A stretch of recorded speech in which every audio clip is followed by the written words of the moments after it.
And we're live. Welcome everybody to the Final Judgment. I'm your host, Tony Jigsaw Cutillo.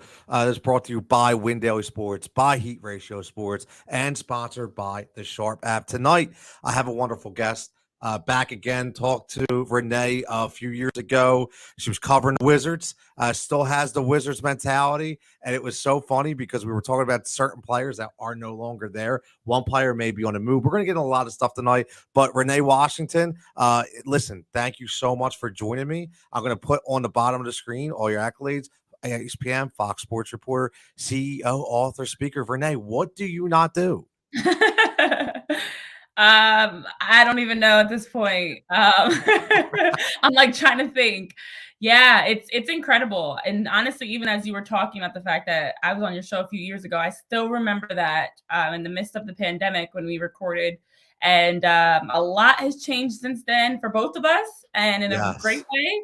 So even that has me, it like gives me goosebumps to think about the last time we were speaking on a show, because we've connected, of course, since then. The last time we Yep. were on a show together, what has changed from then to now is awesome. But what don't you do is the question. I know. It's like we all listen. We want know one thing. We all wear many hats to get to where we Yeah, want to be, take a right? hat. Yeah. That's why like people say to me, I don't have time. How do you not have time? If I have time, you have to have time, right? I There's mean, it's the world we always live in something now. that you could prioritize or change up to maximize the 24 hours in each day. Granted, there's definitely a lot of things that I'd like to do better. Like I have a list of Oh things that I'm yeah. trying to do better, but there's a lot of things that I do get done in the course of a 24-hour period. So Hey, I always say I wish there was more time in the day, but you know what? Maybe it's good enough to where there's nights I have to just finally call quits and say I need to go to bed because mental stability is a big thing, right? So if you're not getting your rest, it's a problem, oh obviously. yeah.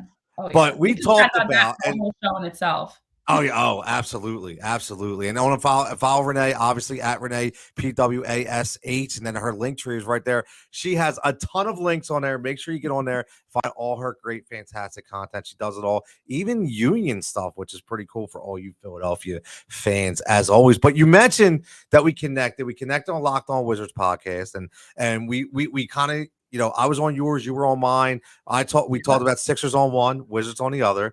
And the funny thing is now when we talk about that, we look back. The first thing I want to talk about, I don't want to get Philly, is I got to talk about our man Russ. Like, the Russell Westbrook fall from grace, I call it, because when me and you were talking, he was a triple double machine. And now, I mean, talk about him coming off the bench in LA. What is going on? Is he just not connecting? What do you see from this? And because obviously you covered him for a while. It's sad. Honestly, look, I'm a huge sports fan. I'm actually a LeBron fan. Ooh. Anybody that knows me knows that. I know through and through. That's okay. Going back to high school, I've always been a LeBron fan. I'm not a bandwagon fan, but I think the craziest thing is we have to at some point separate sports and life, and to hear that for Russell Westbrook, his wife is getting death threats and that they're getting us, harassed. To me, that's where it's sickening. And honestly, the perspective I have is Russell Westbrook is maddening. Don't get me wrong. There are a lot of games I watch. I don't actually watch Lakers anymore. I've moved back over to being a full Sixers fan. But there are a lot of games I watch, and it's frustrating to see him out there. But then you have to remember, this is a player that over the course of the last 4 years, including this season, how many teams has he been on? That's hard when you're making that constant movement. Now, a lot of people say he's to blame for that. And I'm not going to say he's completely 100% innocent. But a year ago, setting a triple double record and to now be a player that is literally getting harassed to the point that he's saying, I want out. It's sad, but it says a lot to the sports industry as fans and how fair weather we are. That 1 minute we're all about you, and the next minute we're ready to run you out of town with pitchforks. So I just think, honestly, he's human. He is getting older. Let's not forget that. And he's getting older and been moving around a lot of teams, and a player that is a strong personality. He's not going to go into a team and just lay low. He wants to be a starter. He still wants those things as a top player on a team. So this is just a bad, very bad mix. The worst part about it is the fact that it could have been DeMar DeRozan, who right now is having a top, honestly, in the conversation of being an MVP in the NBA, that could have been in LA, and they got Russell Westbrook instead. So I know there were the discussions of if they don't make it to the playoffs, or if they don't win a series in the playoffs, it's a bust. No, it's already a bust. Let's just get that out there. It's You got that definitely a right. crash and burn dumpster fire. But I just think it's unfortunate. It's just a bad situation. And the last thing I'll say about it, and this is the realization I've come to, perspective is everything. So for the Lakers, excuse me, as a whole, this is like your retirement spot. Like, I know on the East Coast, a lot of people say you go and retire in like Florida, Myrtle Beach. This is the retirement team of the league. And in my opinion, the Carmelos, and I was saying even for Russ before they ran him out of town, this is where they're just going to ride off into the sunset. LeBron can hang for a couple seasons, and then when his son gets into the league, when you don't have playoff seasons and you don't have as long as seasons, you're a little bit more rested. And I think bigger picture, we're going to look back on this, and it might, for like a LeBron James, probably help him have a few extra years, since he's not going to be winning a championship this season. True. Which was the original goal, that this was a team that was going to be ready to compete for a title. No, they're not. So he's now going to be able to rest. They're going to be fishing a lot earlier, having an offseason a lot sooner. And now when his son comes in the league, whatever team drafts him, there will be LeBron. But for Russ, the writing's on the wall. It's sad to see, but we see this a lot, that fall from grace for top players as they age, as they're getting older, and their game is changing. No, you're 100% correct, and you're right. The fair weather fan, there's nothing that Worse. bothers me more than that. It really doesn't. I mean, this is the MVP. I mean, no matter what we think of the guy, this is a guy who was a triple double machine. I mean, we were talking like he was breaking records, and now all of a sudden you just completely forget about that. I was never a huge Russ guy. I thought he had a major ego. That's just my opinion. But as a basketball player, you couldn't not say and respect his game. We talked about, listen, John Wall being a one-man fast break. I'll tell you what, we told him Russ could have stole that nickname because he might have been faster than John Wall coast to coast. I mean, that's how good he was. Yeah, that's how grab good a rebound on one end, run the floor, pass everybody, I mean, it is a shame because he is very talented. And I think the hardest part with Russ, that has always been my issue with him, is what helps him is also what hurts him. And that ego, that confidence, that swag is what helps him get triple doubles, that he's going to be able to do it all. He's going to be the hardest working guy on the floor, but then also hurts you because he's doing too much. So this was not a good fit for him, because between Anthony Davis, in my opinion, who's the real person we should be talking about, constantly getting injured, underperforming, who was supposed to be the young talent of this Lakers team, a lot more of that pressure has been on Russell in that sense. And his role has not, they never found it out. They never figured it out. And you don't have time to waste at this point. We're in a short and quick turnaround. We talk about short attention span before the show. We're in a short attention span life in terms of society, where if it's not happening in the first couple months, time to move. You're right. You're right. And it's a shame because we were honestly, whether you're a hater or not, to see Anthony Davis and LeBron all come together and see that work out it's just good NBA basketball. You just, as an NBA fan, you would want to see that. So it's a shame we're probably never going to see that happen. But another wizard, and possibly could be ex-wizard, I want to talk about is Bradley Beal, because we talked about Bradley Beal a few years ago. We talked about the extension, the max contract possibilities, and now it looks like they're trying to form a big three. And it's kind of a two-part question, because we want to talk about the Sixers' new tour. I want to get your opinion on James Harden from an outside perspective, but also with Bradley Beal, because now it looks like maybe, and we know how the NBA works, it's a brotherhood, right? Those guys get together and they think about where they want to go, what's the spot, and let's face it, Renee, Joel Embiid is probably a top 3 player, if not one of the in the NBA right now. Everybody wants to play with a big man that does everything. So what do you think? Do you think this is just kind of smoke, or you think something like this could really, really happen? This is where we are in 2022. Bradley Beal, James Harden, Joel Embiid is quite a trio for sure. Now, as the Sixers actually are preparing to play the Nets, of course, as we're even having this conversation, it makes me think a lot about, and I am not saying these three are the exact same as Kyrie, KD, and James Harden, but this is not the first time. In fact, as we just got done talking about Russell Westbrook, this is not the first time that we've looked at these changes, roster moves of having a big three. The Lakers thought it was going to be AD, LeBron, and Russell. The Nets thought it was going to be KD, James Harden, and Kyrie. Of course, we can look back over the years at some big threes that worked and some that did not. I don't know if this works. I don't. Bradley Beal is a player, I do think he needs to make a move.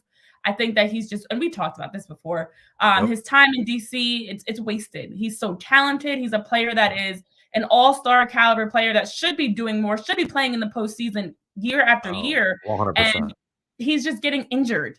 This wrist injury, pick an injury. Every year it's something different. And it's wasting him in the prime of his career. So I think absolutely he needs to make a move. The question all comes down to, and it always is, how do these three personalities mesh?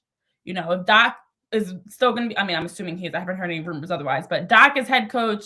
These three, I'm not sure who all they would have to get move to make this deal final, but you imagine there's going to be a lot of pieces moved.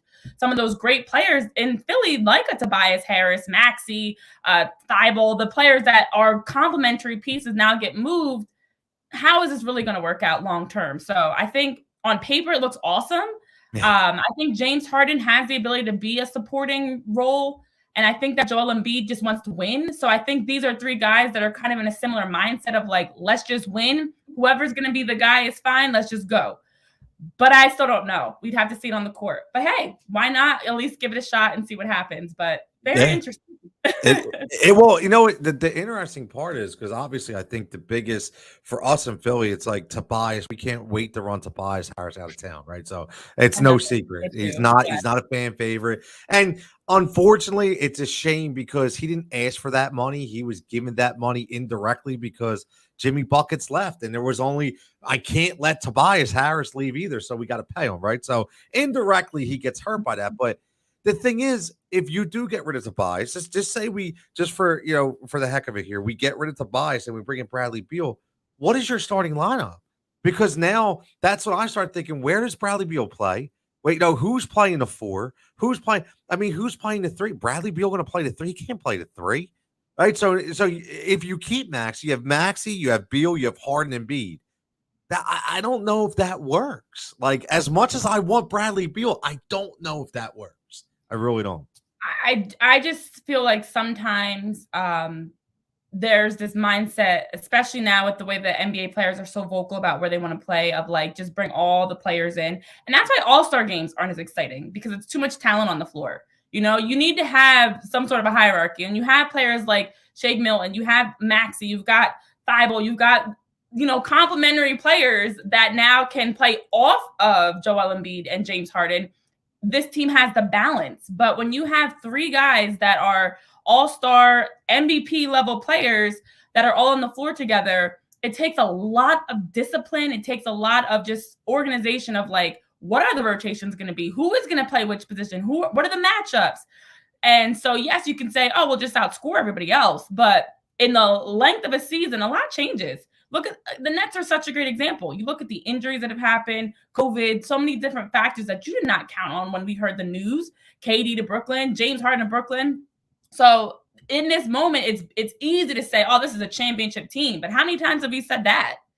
A lot. But yeah. I think the Sixers already look like a championship team. I don't know if it's not broke, don't fix it. I don't know. It's hard to pass up on a Bradley Beal. I'm no idiot. I definitely would not want to. I would entertain the idea, but let's not be greedy. This is a championship team already. Don't rock the boat too much. And yeah. So were you surprised? Let me ask you if you were about the Harden move. All right.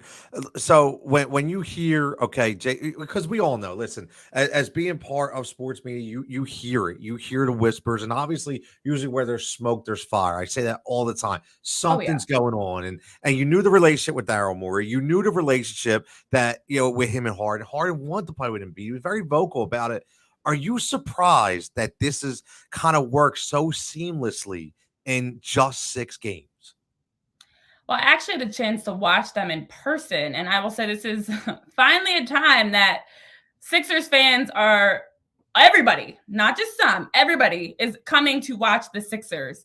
I remember, and I've gone to Sixers games my whole life, growing up all the way through, and there are a lot of games that you would go to see the opponent. You get especially during the trust the process and tanking time, where you literally would take those nice tickets that were easy to get to be able to go watch whoever's coming in town to play. Well, when I went to the game and watched the Sixers play the Knicks, and to see how electric it was, and everybody cheering for the Sixers, there for the Sixers, that in itself is exciting because I think for someone like Joel Embiid, he's unfortunately been a part of this. We talk about Bradley Beal dealing with the woes in DC, but Embiid's been in the same boat with the Sixers. It's been the Ben Simmons Embiid. Who's going to be able to lead? Who do you have to move? What's it going to take from the win? And to now finally see them turn that corner of at least having the excitement, I think this is a duo that can work. I think that with James Harden's ability to get to the basket, to knock down shots, the pick and roll game with them works well. And even just the way the Sixers move the ball, they've got shooters, they've got other players that can score, that you can't just focus on Harden and Embiid. You have to defend them up front, which means you've got more one-on-one ISO situations. Joel Embiid can shoot like he wants to, and sometimes go into the basket. Like, I think they now have these two can play off each other with what they were trying to do with Ben Simmons. James Harden's much more aggressive offensively, much more of a threat, a dual threat where you don't know what he's going to do. You don't know if he's going to knock down a three. And I was just looking at videos, ironically, of him knocking down threes, double teams, falling on the floor, or if he's going to go to the basket. The Sixers did not have that. So that opens up Joel Embiid's game, and I'm sure he's loving it. Gotta be. Listen, you heard him say countless times already in 6 games, I've never had this. Right, exactly. The spacing on the floor. You mentioned it about the ISOs. I mean, listen, Joe's not used to this, and he came into this league obviously a question mark. Right, we all know that. We know the background, but the step that he made from last year to this year, with just maturity, conditioning, everything about him is completely different, right? And again, I think a lot of it's coaching. I think a lot of it is, he's married, he had a child, that grows some people up. And I think finally he went all in. So I want to win. I want this. He was mad when they lost in Game 7 against Atlanta, and everybody was mad, but he was considerably mad. So it's nice to say you're right, because since 2001, since the AI days, I don't know how exciting it's been down there, right? I mean, there were some memorable times. That place was electric. I mean, that 2001 run of insanity, Game 7 against AI, the AI against the big dog Glenn Robinson in Milwaukee in Game 7. I mean, that. I get goosebumps. I'm getting it right now just thinking about it. The first Union Center days of Sixers basketball, where it was exciting to go and watch the Sixers play, and the crowd was packed on their feet. That's something that honestly, for the first time, I saw, where everyone's rocking Sixers gear, not their opponent, Sixers gear, and everyone's cheering. And honestly, like you said, I think the timing is perfect, because the maturity that we've been seeing from Joel Embiid all season before Harden even came over was an MVP caliber season. I mean, he's in my discussion to win MVP. So now when you add James Harden in, I think it only helps. Having seen your number 2 guy, your Robin last year, passing up open layups, not looking to be aggressive, not looking to shoot, to now have a player who's one of his biggest aspects of his career is that he will shoot, maybe sometimes too much, but he's going to shoot. So now it opens things up for you. And I agree. I think the timing is perfect. It's a great combination. It really is. And you see, you segued this perfect for me as a host here, right? You mentioned MVP, which I absolutely love. And we got this, you're going to have to be the voice of reason for me, because I do a show every single night, NBA pre-lock show for DFS and sports betting on Win Daily Sports. And the Win Daily guys are big Jokic guys. And obviously I'm a big Embiid guy. And you look at the odds right here, obviously plus 170 for Jokic to win MVP right now, and minus 130 for Embiid. And that number just keeps dropping. You're going to win less and less money as this year goes on with Joel Embiid. So between just take these two. You mentioned DeMar DeRozan off air. We were talking about that, and I think he's up to plus 2,000 now. He's still having a remarkable run. But between these two guys, Jokic and Embiid, who's your front runner for NBA MVP? Yeah, I've actually been leaning towards Embiid for sure. I think that the hard part is they play so similar in so many aspects. Of course, their size, their versatility, but I just think that for the way that the Sixers have been playing and the way that Joel Embiid has been lifting this team, I have him as my favorite. Now, the other side of that you can easily say is Jokic, Jamal Murray. He's doing the same thing, and I of course think that the Nuggets are having a great season as well, but I just am tired of. Now, this is not MVP specific because, of course, it's an individual. It's an individual thing. But I think somebody else it's turn to win it. And again, I'm the least participation trophy type, but I'm ready for it to go to somebody else. Also, I just think the Sixers right now, if like Joel Embiid has them as a championship caliber team. I don't look at the Nuggets and say this is a championship caliber team. Now, I understand it's an individual award, whatever. This is the same reason why apparently Bradley Beal was getting snubbed and stuff, because it was an individual award that he wasn't winning. But I think when you are a top player in the league, you should be setting your team up to be a top team in the league. Your team should be performing at a level that they're looking to win a championship. And you're getting the guys around you playing at a level that their level's higher. And you look at the players around Joel Embiid and the Shakes and Maxis and all these different players, they're playing great basketball too. You know, it feeds off of your top guy. So stats aside, I do think he's literally lifting the Sixers to a level that has them as a team that is a favorite for a lot of people. And it's because of him. So I think I'm not a big numbers person, but I think he's absolutely an MVP. I watch him, I watch Jokic, and I'm like, that's an MVP. That's why I think DeMar DeRozan is actually, to me, higher up in that conversation. When you do the unexpected, and the Sixers have always, of course, been a top team in the East, but I feel like they're turning that corner. When you lift a team that doesn't have those expectations to a level that they weren't expected to reach, to me, you need to be in that conversation. So I'm voting Joel Embiid. I like it. And again, not because I'm a homer, right? And I tell everybody that because I'm biased, but exactly what you just said. You know, Joel Embiid didn't have James Harden until 2 weeks ago. He was carrying his team on his back all year. And you know, in a top 5 seed role in the East. And the East, listen, the East is flooded right now up top. They're top heavy, right? Very, very top heavy. And let's get to that, because here, you know, when we look at the NBA East, you know, and we look at the Nets, I still can't believe the Nets are still the front runners when they talk about odds at plus 260. I'm really shocked at that. Sixers running at plus 340, Bucks at plus 350, and the Heat starting to slip a little bit at the plus 475. But we'll see what happens with that. But Renee, the Eastern Conference, how do you see this shaping up with these 4 teams? Yeah, there's no easy clear front runner that you can have in that sense, and you don't even have like the Bulls in there. Look, even the Cavs are a team that's a top 10 team. They are a good young team.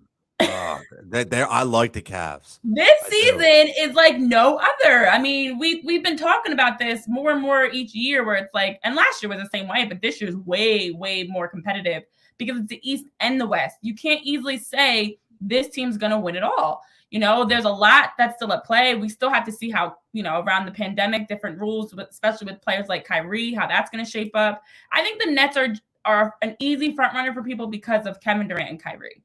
You know, even when you take James Harden out of that picture, because everybody is ready to put that crown on KD's head as being the best in the league, which I'm not convinced of yet. That is why a lot of people, you are? No, I'm saying thank you. I agree. Oh yeah, I'm not. I haven't. I'm not either. I agree with you. He hasn't earned it. I would give Giannis that before I give it to KD. That is why people are leaning towards the Nets. I think the Bucks are still, and actually Heat are still getting disrespected because everybody wants to look at their success the last couple years as a fluke, a whole championship. And I get it. A lot happened for the Bucks to win last year, but they still won. They didn't have, I mean, winning a championship, there's never an asterisk on that. You're still playing the best of the best. So I think it just shows the disrespect that fans have, bandwagon fans or people that really aren't paying attention and are quick to just jump and follow the new best in the league because everyone thinks LeBron has stepped off that throne and that it's now gone to KD, which is not the case. So I like the Sixers' chances, to be honest, coming out of the East, especially since James Harden's move happened at a time where they still have a lot of basketball to play before the playoffs. I think they'll be ready to go come playoff time. And honestly, this might be their year. Listen, it could be. Exactly. Fingers crossed, right? It could be. Fingers crossed. Let's do it all. Yeah, exactly. Everything I can cross, I'm crossing right now because that would be fantastic. And you talked about it's wide open. The East is, and usually we're talking about the West as being, you know, wide open. But now the East is really picking up some steam. I'll tell you, honestly, if as a Sixers biased guy, obviously, because I'm a fan first, I say it all the time because I can't take it out of my blood. but the Heat scare me. They're the Heat Yeah. more than the Bucks, and no disrespect to the Bucks, they're the defending champions. But I think the Heat are so deep, and you have probably the sixth man of the year in Tyler Hero come off the bench, who is absolutely electric. That kid, I'll tell you what, man. You want to watch a player that, in my opinion, I'm just saying that everybody that isn't talked about enough, it's Tyler Hero. He is that good. Duncan Robinson is a sharpshooter from three. Jimmy Butler is a dog. I love Jimmy. I'm so mad to this day that he's not here. Him and Bam. So that's the one team, Renee, that scares you. But over in the West, it's a little different story because I feel like it, in the West. Oh, what do I do here? We got the West, the Warriors. Here we Oh, you go. got your champs. Yeah, I did the chance there. Yeah, I did the chance instead. I was ahead of myself there. But the NBA West is kind of like a three-dog race, really a two-headed race, right? I mean, the Jazz are kind of and again, this is by odds. It's not about our personal opinion, but obviously, I want your opinion as well. The Suns, obviously, the front runner. It's going to be hard with no CP3, even though Book is balling. The Warriors, I love them. I think they are the deepest team in the West. To be honest with you, they're getting their players back now. Wiseman's back tonight. Draymond will be back eventually. And Utah is kind of in the back of the train there, moving up a little bit. But how do you see the West kind of playing out? Yeah, I think the West, look, both conferences are very strong, but I think the West, what scares me about the Suns is actually the same thing that scares me about the Heat. It's ironic you bring them up as being a scary team, is when you watch teams without their best players still compete with the best teams. Like when I watched the Bucks Suns game, I was like, wait, what? Who's not on the floor? It has you doing a double take. I'm devastated for CP3. That's heartbreaking news. It's awful. But when you look at the fact, I'm like, where's Booker?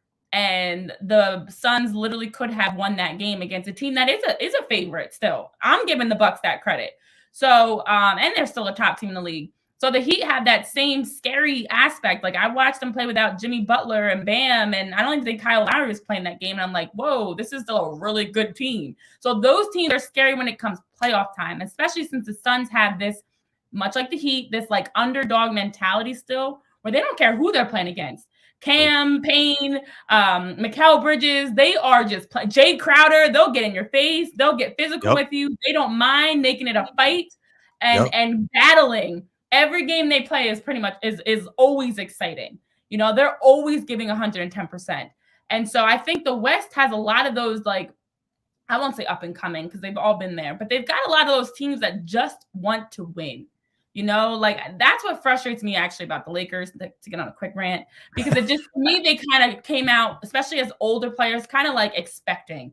Whereas a lot of these players that have those young, a lot of these teams that have those young players like the Suns, even the Warriors, the way that Steph has, when Draymond, doesn't matter if Draymond's on the floor or not, but as Clay was working back, you saw him literally lifting up his team that you're like, wait, who is that? Making you do a double with players that are not the headliners, the Tyler Heroes in Miami, Gary Payton the second. These are the names that we're talking about. That's exciting. So I just love the West. I don't have a dog in this fight or a horse in this race or whatever term you want to use. I just am excited for some great playoff basketball. But I think if I had to pick right now, I still don't have full faith in the Jazz. To me, them and the Nuggets always get to the playoffs and something goes wrong. I'm good with the Warriors. I still feel I don't know. The Suns. You're with me. We're together there. I'm with the Warriors too. I think I'm going to go with the Warriors. I think it's March and a lot is going to change by playoffs.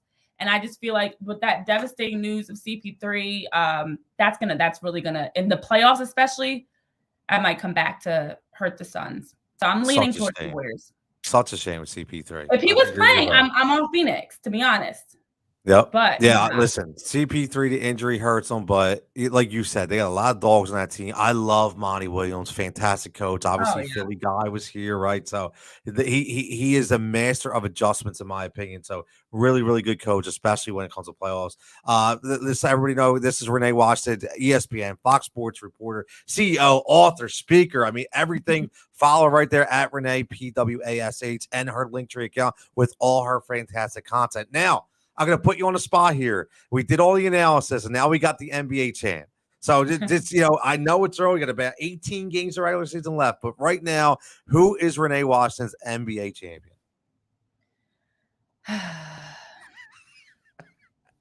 That's it. The deep sigh. That's it. It's tough. You know what? I'm gonna stick by my word. When the news broke about James Harden, I said the Sixers. And I'm gonna stick. And I'm not saying that just as a homer. I'm saying that as a fan of basketball that has been observing things. I think Chris Paul. I know they're gonna be reevaluating to see if he can get back. So who knows? Like, I don't want to write them off completely, but that's hard when you've been out for weeks. It'll be like 8 weeks at that point if he is able to get back. The Warriors are still scary, but I'm leaning towards the Sixers. I don't know. That's tough. I'm not picking the Nets, though. That's what I'm not picking. Well, that's good. We're on the same page there. We're not picking the Nets. No, we're not. I'm not at all. I'll pick the Bucks before I pick the Nets or the Heat. Oh yes, 100%, 100%. I like the Sixers and the Warriors, and I think it'd be a very, very entertaining series, to say the least. Yeah. You're watching Steph and Clay and Harden and Maxey, and then you got to beat Joel with Draymond. I can just see it right now. It would be a fantastic. It would be a show. It would be what the NBA wants. That's for it would. And honestly, the Warriors are a team. That's why it's hard not to pick them, because you look at what Andrew Wiggins has been able to do with his All-Star season. James Wiseman working back, having those Otto Porters and Damian Lee and Gary Payton II, like those types of players. Those are the good complementary players that the Sixers also have, that they're going to step on the floor. They're going to get their job done. Whatever their role is, they're going to do it to the best of their ability, and they're just going to give you their best. So now the Stephs and James Hardens and Embiids, they can just play. So I would love that matchup in the NBA Finals, and I would be right there watching in person. Get your popcorn ready, right? Get your popcorn ready, just like T.O. said. Get that popcorn ready. So let's talk about this as we close. I got a couple of topics left to do. We talked all NBA, but, you got to talk a little bit Coach K real fast. And the Coach K legacy, obviously, Duke Blue Devil, Hall of Fame coach. Again, not a fan, but it is what it is. But only because I was always a UNC guy through and through. I was a Dean Smith guy. I was a UNLV guy. I still am mad that Duke beat UNLV in the 90s. I'm still holding a grudge. Okay, I really am. But Coach K, legacy, obviously, I don't think we even have to talk about that, right? He's fantastic, but he coached a lot of remarkable players. And it doesn't even have to be superstars, just great people, not just considerable athletes. And I'm going to put you on the spot here and say, number one, like, who would you say is his greatest player, greatest achievement from you? All them Duke Blue Devil teams, who's the one guy you would say is Coach K's legacy player? Well, you've got a lot of tough questions today. It's funny because I saw a post somebody had created, and you probably saw this, of like the top 5 Dukies and the top 5 Tar Heels ever. And they were like 5, like it was a 5-on-5 matchup, and people were literally saying who would win. And that then got me thinking of like, wow, there's been so many great players. Of course, UNC, we're not talking about them, sorry. But for Duke, there's been so many players, great players that have come through, but not all of them went off to have great NBA careers. No. Like even Zion, let's talk about Zion. He's someone that everybody he's busting out of his shoes. He's going to be the next LeBron, the next this, the next that. And he's been injured. He's been, putting on weight. We haven't actually seen him play a full season. So I'm actually going to go with Hall of Famer Grant Hill, because I think that for a couple of reasons, he was one of his first, he was the first 10 years that he was there. So he was one of his earlier players he coached. And there's something really special about when your career is growing and also your players' careers are growing, versus when he started coaching like the Kyries, Zions, those types of players. He was more established. We knew him as coach. We knew Coach K. Yep. But in those years that he started winning titles and started being one of the top coaches that you're talking about across college sports, not just college basketball, across college sports, I think that Grant Hill's a big part of that. And also the fact that Grant Hill, I feel like, embodies a lot that you would want from a player.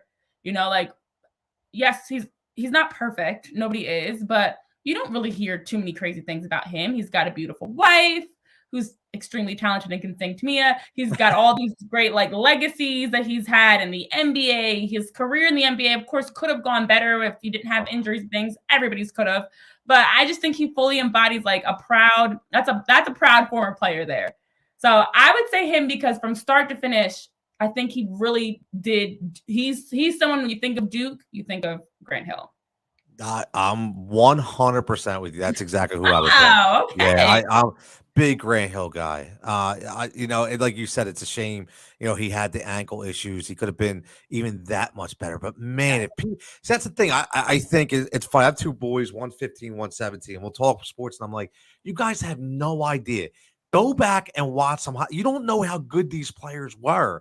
I mean, even though we're talking about dude, like I'm still like that UNLV team in the '90s with Larry Johnson, Stacey Augmon, and Greg Anthony. I mean, that team was unbelievable. Going up against and getting beat by that Grant Hill, Bobby Hurley, Christian Laettner, Thomas Hill. Right? Though, I mean, Christian Laettner, another one. Right. I mean that, and you hit the nail on the head because that was before we knew all about the infamous Coach K. He was Coach K, and the Cameron Crazies were always there, but you seen him grow as a Hall of Fame coach. That was right in the beginning. So, I'm with you with Grant Hill, 100%. Yeah, and I just think he's a player that you can't dislike him. Like unfortunately, Kyrie and other players, RJ Barrett still, got a long way to go. But even players like Plumlee, there were a lot of players that really got to the league and didn't really reach that full expectation. So I think although he still, as you mentioned with the ankle injury, still did not reach his full potential, he still had obviously a Hall of Fame career. And is someone that you can't take anything away from him. No, very, very, very underrated analyst on NBA TV as well. I definitely like him. Yeah, exactly. Right. That's a good point. He can talk a great game, man. He can break it down too, which is really good. Really good. Yeah, that's a great point because the fact he's still helping the game as an analyst, and he does a great job.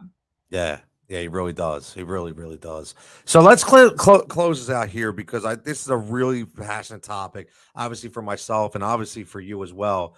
And just in general, the movement. We talked off air about women in sports, and I said, and again, don't take this the wrong way, everybody listening. I don't feel though there should be a movement. It's a shame that there has to be. And I say that because there's so many brilliant. I mean, we have Renee with us tonight, a brilliant analytical minds out there, and it's such a shame that we need a movement to highlight them. So, but again, it is what it is. It's going strong, and I'm glad that it keeps continuing to grow. But just for yourself, I mean, when you see women in sports, you're a part of the movement. You're involved. What does it symbolize to you to be where you're at right now today? Yeah, well, first, before I even begin, I have to thank you for bringing this topic up. And I apologize if for some reason you hear the ice cream truck, because apparently the ice cream truck likes to come around at 8:00 at night in March. So I'm a little confused. But anyways, I'm like hearing it get closer, like, am I in the Twilight Zone here? It's dark out. Kids should not be outside going to strange. It's not springtime yet. Not springtime.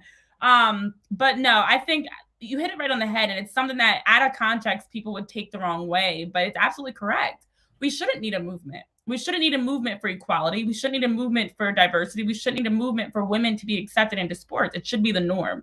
And I think we're in such a powerful era because of social media, because of the ability even for us, although we don't live that far away, but we still are able to connect with each other and connect with so many others through shows, through social media, through the digital world, that we're able to reach more people. Imagine how silenced our voices would be if it weren't for our platforms, and that's the craziest part when you think back about all the different movements that happened over the generations, and the fact that the way they were getting publicized was through newspapers, and you might have to wait a couple weeks before you found out about that march that happened, or you might have to wait before you find out about a sit-in or anything else. So now it's in a space where these are not only grabbing the attention, but they're reaching thousands of people across the world in a matter of seconds. And the next generation is taking full advantage of that. It's powerful, it's empowering and inspiring, and it's making a real conversation happen because it can't be swept under the rug. So I'm thankful to see, even when I was watching Peacock the other day, and there was a commercial about women's coaches in football, and I loved it. There's a new show coming out that's highlighting several women that are coaching football at the collegiate and professional level. I actually know a good amount of them. And I'm like, wow, this is great to see. Like, representation is something that should never be taken for granted. When you watch somebody on TV that looks like you, that resembles you in some way, it makes you realize that you too can be in that spot. If every time you're turning on your television and all you see are older white men, no offense, how No. is that going to make you feel? You have to see people that look like you, that are going through similar struggles. That empathy, that relatability is so necessary to be able to think, I too can be in that position because she's doing it, he's doing it, they're doing it. So I think that we're having more representation, but we're also just having more people that are not afraid to step up for the right and stand up for the right thing. I always say, if a job does not want me for speaking out on being a Black woman and speaking out on equality and what I think is right, I don't want to work there. And that's the difference. We no longer have to just take it. We don't have to fear the repercussions of what might happen if we say something that goes against the norm, because the consequences of what could be done are changing. We don't have to worry about that backlash. And if somebody does, that's fine. We'll document it all and we will take it to court or something. There's more power and just strength in numbers in that sense, because I know I'm connected with so many individuals around the world that I talk to pretty regularly that I may not have even met in person. But I know that if I have to ask them something or reach out to them about something, or they want to talk to me about something, I can.